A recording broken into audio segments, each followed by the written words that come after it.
Jefferson County Post wants to welcome our new principal of Jefferson County High School, Randy Rogers. Thank you for sitting down with us for a few minutes today. Thank you. I know this is a busy time for you.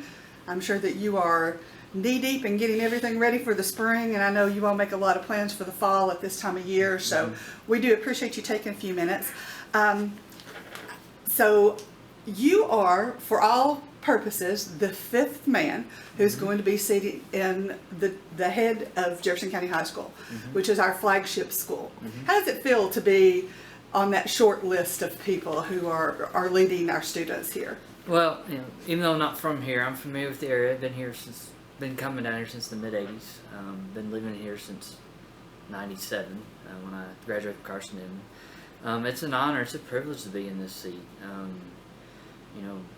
To be the focal point of this county and any student that goes through our school system. This is the capstone. It's a privilege and honor to be in this seat, to work with the staff that's here and work with the students so we can we're giving them the most opportunities we can for them to be successful. It's a definite privilege. I know it's a tough job. It's going to be a tough job, but myself and staff will do everything we can to make sure these kids are successful. So this is kind of a strange year to come on board. I mean, you don't exactly have smooth sailing in a pandemic year. But I know that you're trying to make it as normal a school year as possible for the students. And you've been around for a while. You were formerly the athletic director of Jefferson County High School, and you've spent a decade doing that. So you have had kind of a second row view of what's going on in that chair for a while, and I'm sure you have some of your own ideas about what Jefferson County High School needs to improve its, focus on its strong points and the help it needs to get it to where you want it to be. Do you have any kind of plans that you've already made, or is it still too early in the game for that? Well, this is a strange year. There's no doubt that there's going to have to be some things put in place this summer and next year to get kids caught up. And that's not a problem that no one else is experiencing. Everybody's experiencing. So I was just in a meeting before I met with you guys discussing what we're going to do this summer to get our kids caught up who did not do well academically, to get them back on track. It's a learning experience for students here that come to the high school. They need, we have to retrain some kids and retrain some parents on how receiving credits work and how you need those credits to graduate.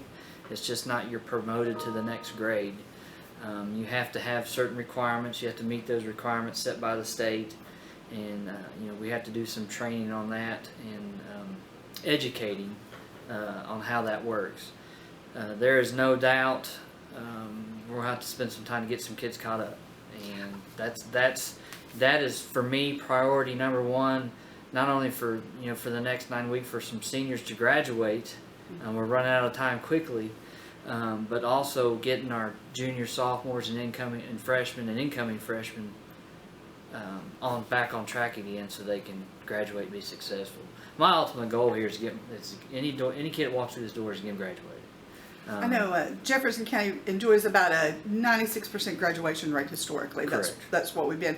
Now this year's different, and I understand that because all bets are off when people don't have to come to school and they have a choice of doing other things. And so graduation rate has been one of the strong points of Jefferson County High School over the last few decades. But like you said, there are some issues with getting kids caught up and keeping kids caught up.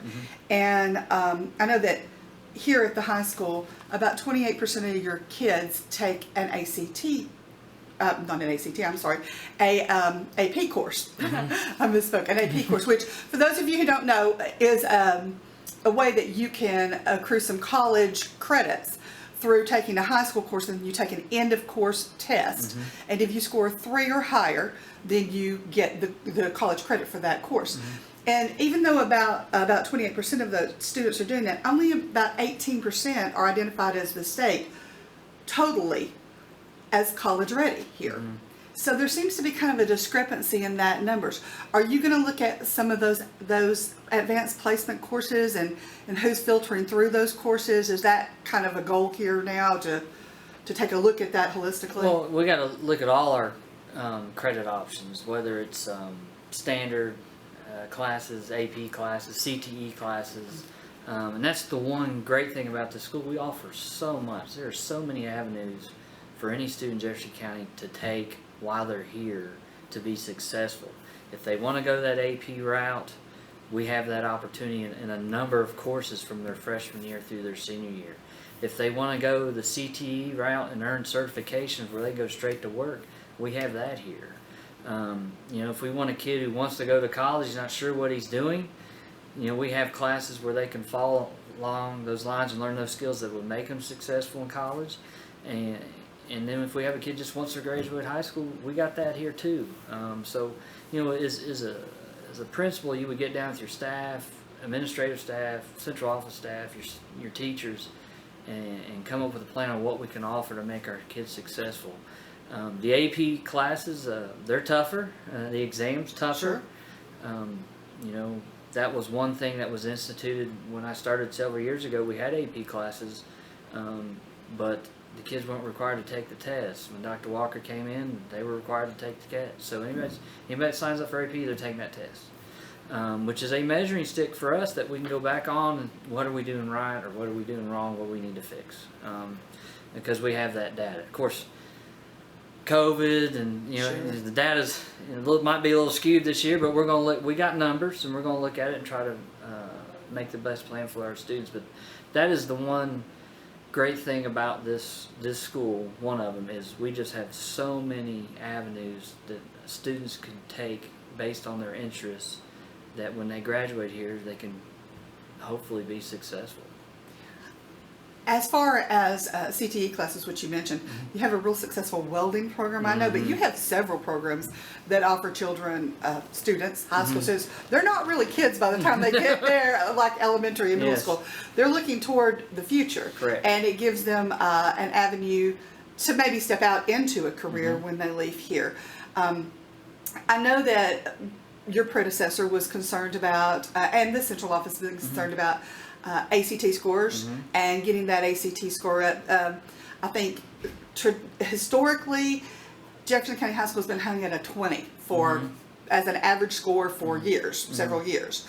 And a 21 is you got to have a 21 to get a Hope Scholarship in the state.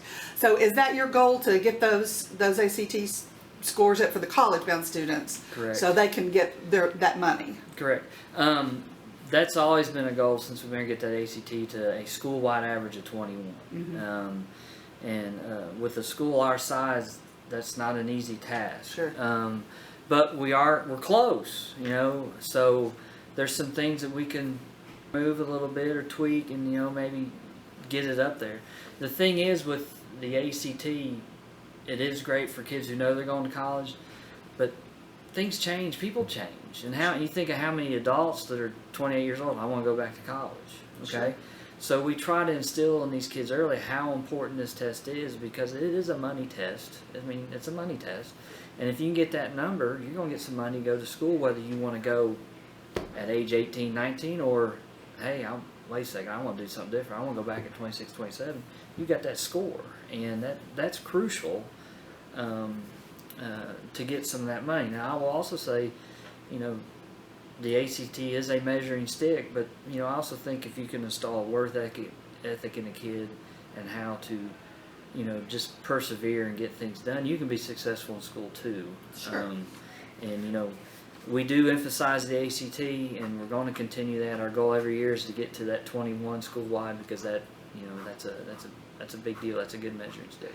And I have heard that there are talks, and I know that it's not necessarily anything solid that you all are doing yet, but of adding even more of the CTE classes in different areas that students might be able to get some sort of a certificate in or whatnot, that they can step into a career right out of, because not everyone is a college-bound student. In fact, in Jefferson County High School, I think about 80% of the students opt out of a secondary education.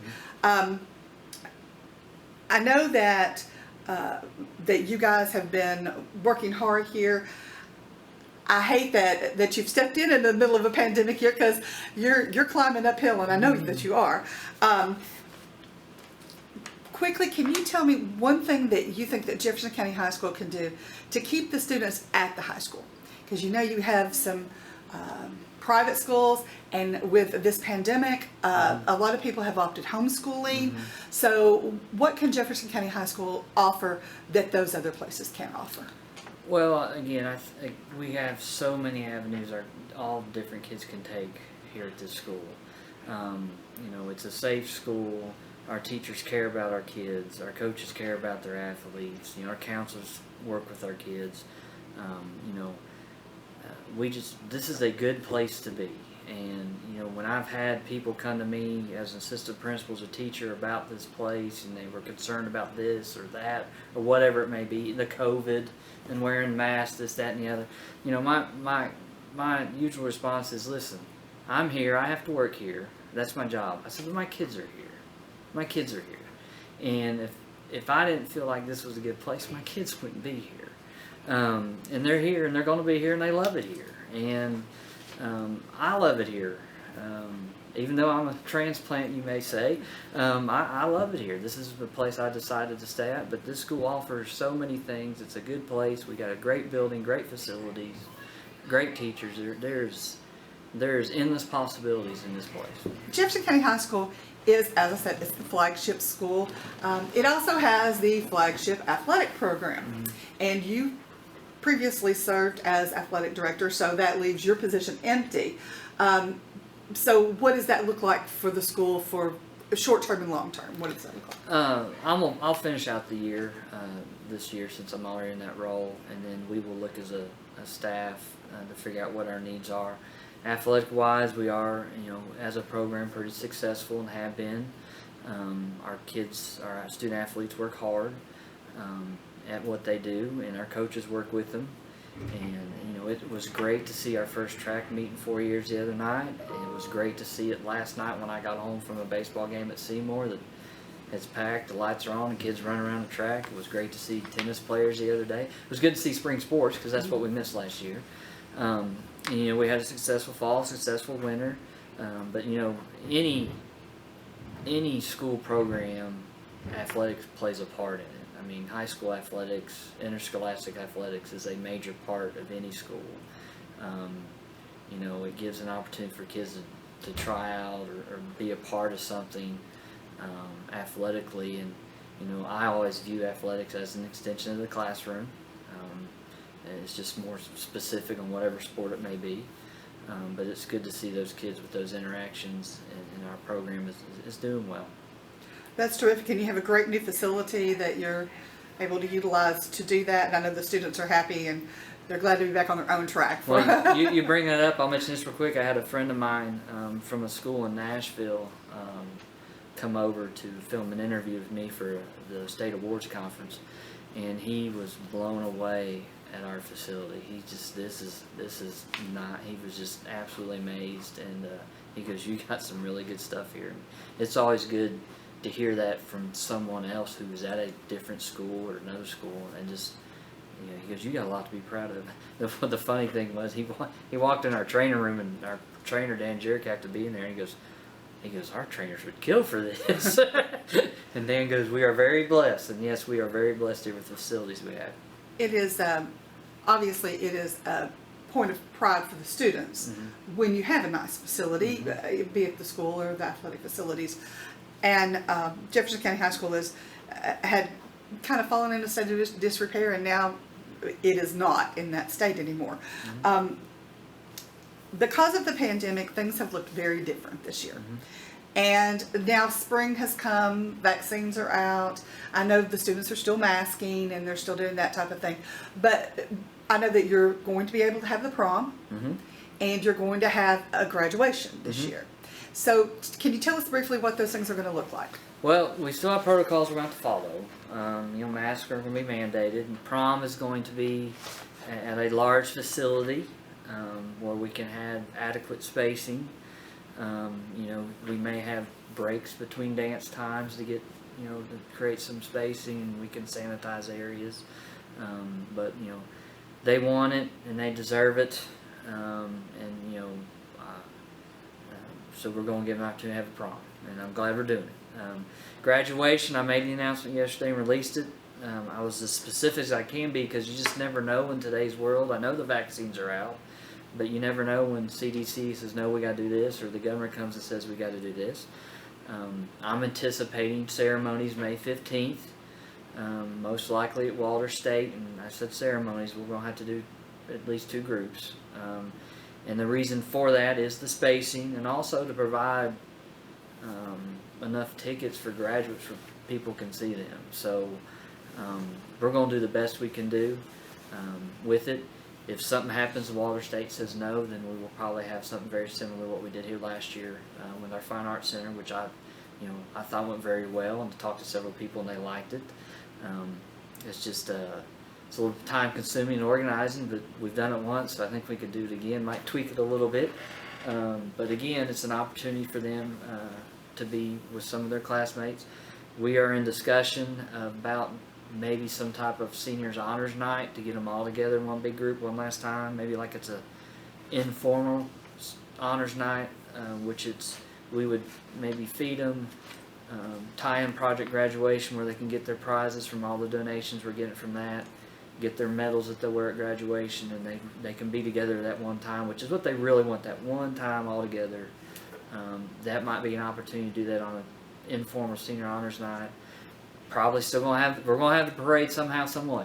It could be the day before graduation at 5, 6 o'clock in the afternoon, or it could be after graduation. But that was a big hit last year. I enjoyed it. I was the last one they got to see pulling out, and what was funny is I got to tell you the story. What was funny, the first car turned left. So everybody started to go left, even though they wanted to go right. So we'll have to work on traffic flow so they know they can go either direction up at the top there on Dumpin Valley. But we'll have the parade as well. That's terrific. So seniors have something to look forward to. Juniors and seniors have the prom to look forward to. Hopefully next year, there's maybe senior play can come back around, and things can get back to a more normal footing for Jefferson County High School. Right. But it has been a successful year, regardless of the pandemic. As far as I know, students were happy to get back in school. It's hard on kids to be away from their friends and their schedules, and I know it's hard for you all as staff members to have to, reestablish the structure of school once everybody's been out for a while. Is there anything that you think that you need to tell folks, parents, students, as regarding spring or fall, anything that's going on that is maybe a little different than before, or is it just pretty much going to be business as usual? You're trying to keep it, as normal as possible. We're going to try to keep it as normal as possible. We'll have, like we mentioned, prom, graduation. And I don't foresee a large underclassmen honors night like we were able to have it last year, and it's probably not going to happen this year. But we'll still have awards, and we email the students their certificates and what they won, and they find out that way. Summer here may look a little different because we're going to have to get some kids caught up, so that might be a little different task, and that's just talking to high school level. And of course the governor has pushed forward stuff that really affects elementary and middle, as far as getting those kids caught up. But high school's in this, we got some kids we need to get caught up, so that summer time period, in fact we were meeting just a few minutes ago how we're going to set that up, but again that's going to be an opportunity for to get our kids caught back up so they can be successful. And then this summer we'll be planning for next fall, making our master schedule, putting kids in places and teachers in places, and we'll be ready to go when it starts. I will say this, we miss the kids. I mean, anybody gets in education, they enjoy teaching, they enjoy interacting and building young minds, and we missed them as much as anybody. And I do think one thing this has caused or make people realize, I hope, is how important an in-person classroom teacher is to young students, and how that is vital for a student's success. And I watch the news and they talk about schools not opening. I'm like, where's that at? Because we've been at it since August, and I think we're ahead of the game on that. That other school districts are going to be behind throughout the United States because they just haven't started, and for whatever reason. But it's important for kids to be in school and have that teacher. And in the realm of fairness, we've talked about scores here and all that here, but the high school inherits the kids from lower grades. Mm-hmm. And lower grades are kind of struggling right now as far as reading goes and some different things. So that is a big impact on them in high school years. Mm-hmm. So it's not fair to just say, well, it's, you come to the high school, you have to make a 21 on the ACT, but you have to learn to read when you're little. So right. and math and all those, right. They're all building skills. Correct. And I know that it's harder, the younger you are, the harder it is to do it virtually. So I'm glad to see Jefferson County Schools back. The high school looks terrific. Mm-hmm. And we wish you all the success in the world. Your success is Jefferson County High School's success, mm-hmm. and I think the whole county's behind you. Mm-hmm. Like I said, you're number 5. All eyes are on you. That's okay. So welcome, and anything that we can do at the Jefferson County Post to assist you, you just give us a call. We'd be glad to. I appreciate everybody's support of this school, from athletics to academics to band to drama to CTE. I mean, this is all a team effort, and again, it's for our kids in this county so they can be successful. That's why we're here. Well, thank you very much, and I know you're a busy man, so we'll let you get back to business. All right, thank you. Thank you.